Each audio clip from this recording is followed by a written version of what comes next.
آج کا عنوان ہے نبی علیہ السلام کی ختم نبوت کا اظہار کرنا اور اس کو ذہن میں بٹھانا، اور اس صدی کا اور پچھلی صدی کا جو ایک بڑا فتنہ تھا مرزا قادیانی کی جھوٹی نبوت، اس کو کھولنا۔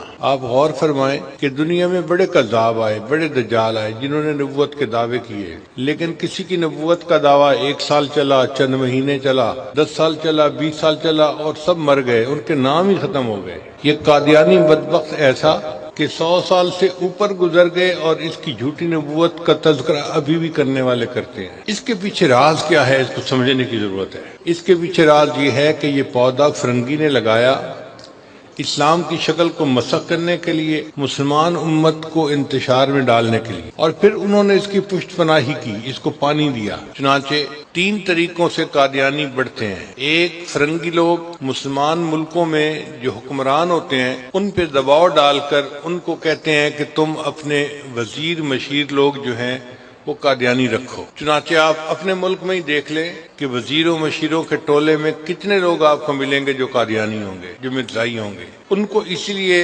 عہدے دیے جاتے ہیں کہ وہ مرزائیوں کے مفادات کا تحفظ کر سکیں۔ اور دوسرا طریقہ یہ ہوتا ہے کہ بیرون ملک میں بہت سارے مسلمان گئے ہوئے ہوتے ہیں جن کے کاغذات میں مشکلات ہوتی ہیں، امیگریشن پرابلمز ہوتی ہیں، تو وہاں قادیانیوں کے دفتر بنے ہوئے ہیں۔ یہ ایسے کسی بندے کو بلا کر اس سے کہتے ہیں کہ بھئی ایک فارم بھر دو، ہم آپ کی پریشانی دور کر دیتے ہیں۔ وہ سادہ مسلمان، ان کو پتہ بھی نہیں ہوتا کہ ہو کیا رہا ہے، وہ فارم بھر دیتے ہیں اور ان کے جو آقا ہے فرنگی وہ اس مشکل کو دور کر دیتے ہیں، مگر کاغذوں میں فرنگیوں کی تعداد بڑھ جاتی ہے۔ میرے تعلق والے ایک میاں بیوی تھے، UK میں رہتے تھے، وہ ہر دوسرے چوتھے دن فون کر کے کہتے تھے جی کہ ہمارا امیگریشن کا پرابلم ہے، آپ دعا کریں۔ کئی مہینے تو میں بھی دعا کرتا رہا، پھر ان کا فون آنا بند ہو گیا۔ بہت دنوں بعد انہوں نے فون کیا تو میں نے اس صاحب سے پوچھا بھئی پہلے آپ دعا کرواتے تھے، آپ کے کام کا کیا بنا؟ کہنے لگا جی میرا مسئلہ حل ہو گیا، مجھے تو پاسپورٹ ہی مل گیا ہے۔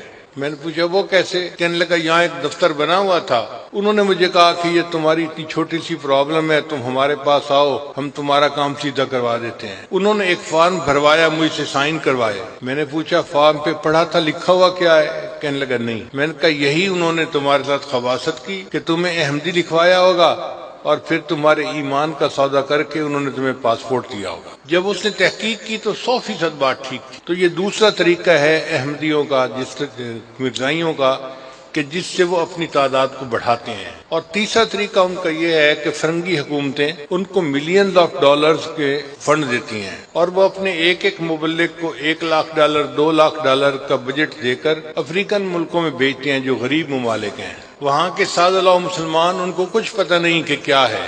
یہ لوگ وہاں جا کر ٹرکوں کے ٹرک گروسری کے بھر کے ان کے جو ولیجز ہیں ان میں تقسیم کرتے ہیں۔ اب جب بھوکوں کو کھانا کھلایا جائے گا تو وہ پوچھیں گے نا یہ کون ہے، تو وہاں کے لوگ پوچھتے ہیں کہ کون ہو، تو یہ وہاں اپنا نام احمدی بتا کے اور مرزائیت کی تبلیغ کرتے ہیں۔ دجال ہیں جو دھوکہ دیتے ہیں، پتہ نہیں چلنے دیتے کہ ہم کر کیا رہے ہیں۔ ان 3 طریقوں سے یہ اپنے دین کو آگے پھیلا رہے ہیں۔